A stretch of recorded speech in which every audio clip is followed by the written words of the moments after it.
എല്ലാവർക്കും ദീപ്താസ് കിച്ചൻ്റെ പുതിയൊരു വീഡിയോയിലേക്ക് സ്വാഗതം. ഇന്ന് നമുക്ക് ബ്രെഡും മുട്ടയും വെച്ചിട്ട് ചായയുടെ കൂടെ കഴിക്കാൻ പറ്റിയിട്ടുള്ള നല്ല ടേസ്റ്റി ആയിട്ടുള്ളൊരു റെസിപ്പി തയ്യാറാക്കാം. ഇതിന് വേണ്ടിയിട്ട് ഒരു പാൻ അടുപ്പത്ത് വെച്ചിട്ടുണ്ട്. ഇതിലേക്ക് 2 ടേബിൾ സ്പൂൺ സൺഫ്ലവർ ഓയിൽ ഒഴിച്ചു കൊടുക്കാം. വെളിച്ചെണ്ണ എടുത്താലും മതി. പിന്നെ ഇതിലേക്ക് 1/2 ടീസ്പൂൺ പെരുംജീരകം ചേർത്ത് കൊടുക്കാം.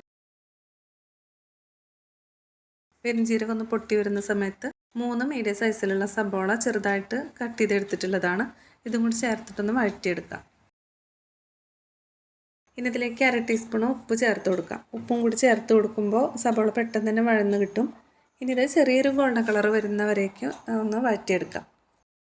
ഇപ്പോൾ സബോളയൊക്കെ ചെറുതായിട്ടൊരു ഗോൾഡൻ കളർ വന്നിട്ടുണ്ട്. ഈ ഒരു പാകത്തിൽ മതി. ഇനി ഇത് 1/2 ടീസ്പൂൺ ഇഞ്ചിയും വെളുത്തുള്ളിയും ചതച്ചെടുത്തിട്ടുള്ളതാണ്. ഇതും കൂടി ചേർത്ത് കൊടുക്കാം.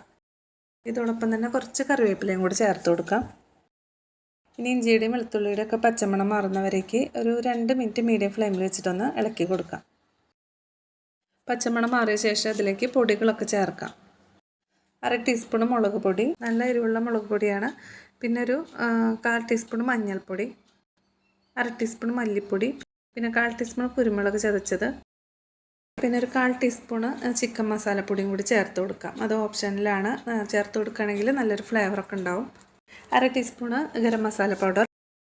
പൊടികളൊന്ന് മൂത്ത് വരുന്നവരെ 1 മിനിറ്റ് ഒന്ന് ഇളക്കി കൊടുക്കാം. ഇനി ഇതിൻ്റെ കൂടെ കോഴിമുട്ട ഒന്ന് സ്ക്രാമ്പിൾ ചെയ്തെടുക്കണം. ഇതിന് വേണ്ടിയിട്ട് 3 കോഴിമുട്ടയാണ് എടുത്തിട്ടുള്ളത്. ഇതൊരു ബൗളിലേക്ക് പൊട്ടിച്ചൊഴിച്ച് കൊടുക്കാം. പിന്നെ ഇതിലേക്ക് ഒരു 1/4 ടീസ്പൂൺ ഉപ്പ് ചേർത്തിട്ട് നന്നായിട്ടൊന്ന് ബീറ്റ് ചെയ്തെടുക്കാം.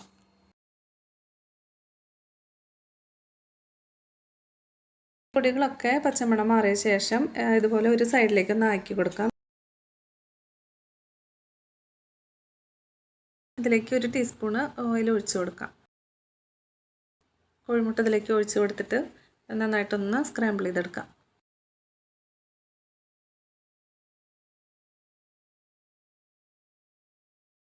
കോഴിമുട്ട ഏകദേശം പകുതിയോളൊന്ന് കുക്കായതിന് ശേഷം ഈ മസാലയൊക്കെ ചേർത്തിട്ട് എല്ലാം കൂടി നന്നായിട്ടൊന്ന് മിക്സ് ചെയ്തെടുക്കാം. 1 മിനിറ്റോളം മീഡിയം ഫ്ലെയിമിൽ വെച്ചിട്ടൊന്ന് ഇളക്കി കൊടുത്താൽ മതി. ഇത്രയും വേണ്ടൂ. ഇനി ഇതിൻ്റെ ഫ്ലെയിം ഓഫ് ചെയ്ത് കൊടുക്കാം.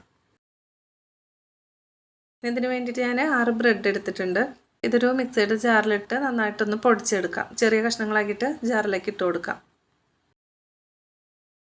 ബ്രെഡ് നന്നായിട്ട് പൊടിച്ചെടുത്തിട്ടുണ്ട്. ഇത് നമുക്ക് ഈ മസാലയുടെ കൂടെ ചേർത്തിട്ട് നന്നായിട്ട് മിക്സ് ചെയ്തെടുക്കാം.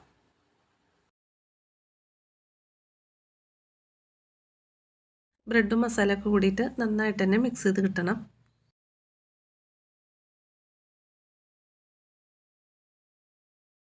ഇനി ഇതിലേക്ക് കുറച്ച് മല്ലിയില ചെറുതായിട്ട് കട്ട് ചെയ്തത് ചേർക്കാം.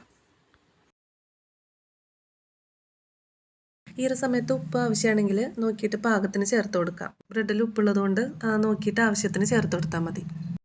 ഇനി ഇത് കൈ വെച്ചിട്ട് തന്നെ ഒന്ന് മിക്സ് ചെയ്തെടുക്കണം. നന്നായിട്ട് കുഴച്ചെടുക്കേണ്ട ആവശ്യമില്ല. എല്ലാം കൂടിയിട്ട് ഒന്ന് മിക്സ് ചെയ്ത് കിട്ടിയാൽ മാത്രം മതി.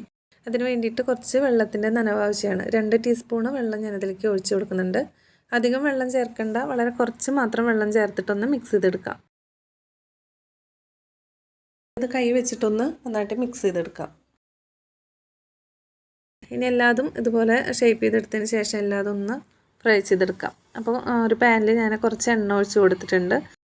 സൺഫ്ലവർ ഓയിലാണ് ഞാൻ എടുത്തിട്ടുള്ളത്. വളരെ കുറച്ച് മാത്രം എണ്ണയിൽ 2 സൈഡും മീഡിയം ഫ്ലെയിമിൽ വെച്ചിട്ട് വേണം ഫ്രൈ ചെയ്തെടുക്കാനായിട്ട്.